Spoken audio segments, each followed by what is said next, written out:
San Diego people. This week we're talking about the high prices of real estate here in San Diego and how it's affecting first-time home buyers. So where is all this going? Is the next generation going to be one of renters, not owners? Will housing prices ever come back down so all of us can afford them again? Joining me again, Vince Nowicki, Ron Araujo, and of Mission Federal Credit Union, and Gary London of the London Group. Gentlemen, let's talk about renting first of all, because there's a lot of young people, a lot of these first-time home buyers who have the dream, and right now they're writing a rent check every month. First of all, what is the rent market like here? I mean, it seems pretty high, and from what I have heard, if you want to get a two-bedroom apartment in Mission Valley, it's going to cost you $1,500 a month. That's more than some house payments are, isn't it? Well, it seems high because it is high. Okay. I mean, rent level is very high, occupancy is very high, and of course that's what brings up rent levels. Inventory being constructed for rental units is robust. That's the robust part of the construction sector right now, but it's not enough to satisfy demand. Mostly demand from would-be prospective home buyers. So one can assume that at some point some of that rental market will slip into the first-time home buyer market. But right now it's not cheap either way. And Vince or Ron, if you're looking at a mortgage versus rent, there's a lot of advantages to having a mortgage, isn't there? Well, sure. The landlord can't raise your mortgage payment on you. Number one. You know, number one. And, you know, it's a big deal. And just like Gary said, you know, occupancy is very high in the rental market. I have a millennial that works for me at Mission Fed, and she moved here from Colorado. And they're absolutely floored by how much they have to pay for rent and what they get for it.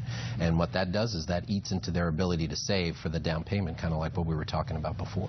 But that also is a reason to maybe look seriously at trying to fit yourself into a house, because you're going to spend the money anyway. Right.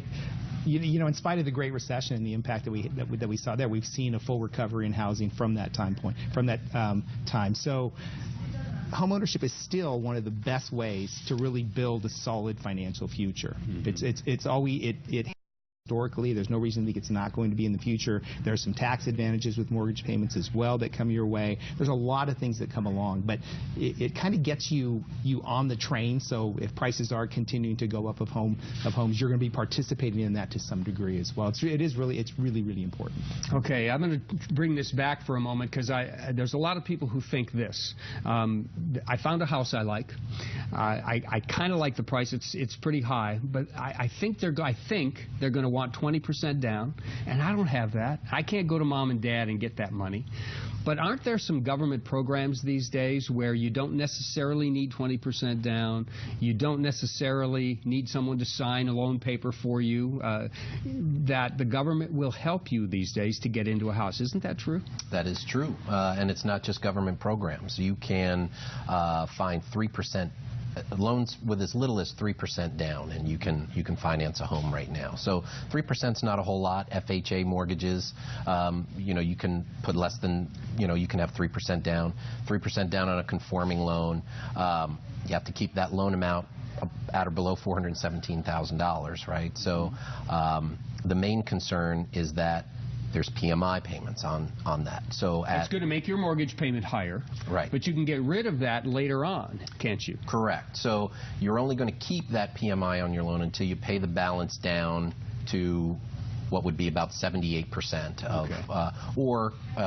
If home values appreciate, you can always get an appraisal down the line after a couple of years and see if you can get out of it yourself. So that would work for you if you plan to stay in the house for a long period of time. So should we be afraid about the future in terms of the housing? If you're a first-time buyer, you're sitting at home, and you have that feeling that you're never, ever, ever going to be able to get into a house here in San Diego.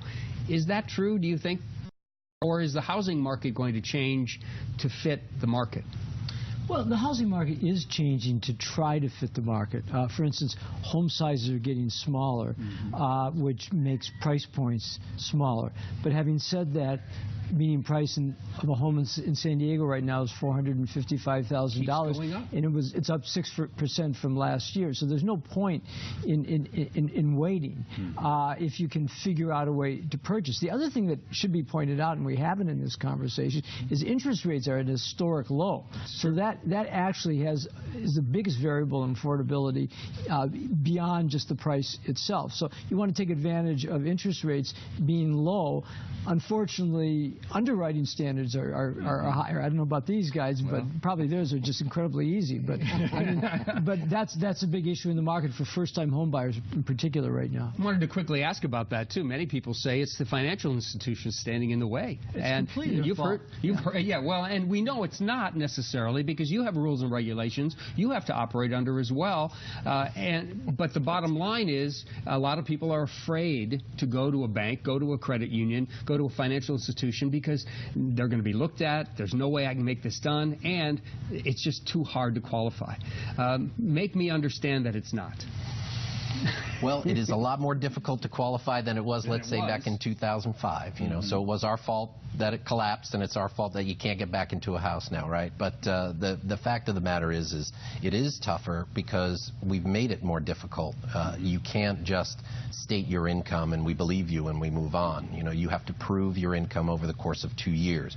You have to have reserves. So once you make your down payment and pay your closing costs, you still have to leave some money in the bank to prove to us that you can actually save and that you're going to have some money should something happen to make. But that's going to make your property more valuable in the long run, isn't it? Absolutely. You know, people are going to be staying in these properties longer. They're going to have a little bit more, as they say, skin in the game. So, you know, they've got their money into this property, and they're going to take better care of it. We've got about a minute left, and I want to make this point that we talked about during the break, and that is that we have all kinds of serious financial decisions we make in our lives. This is one of them.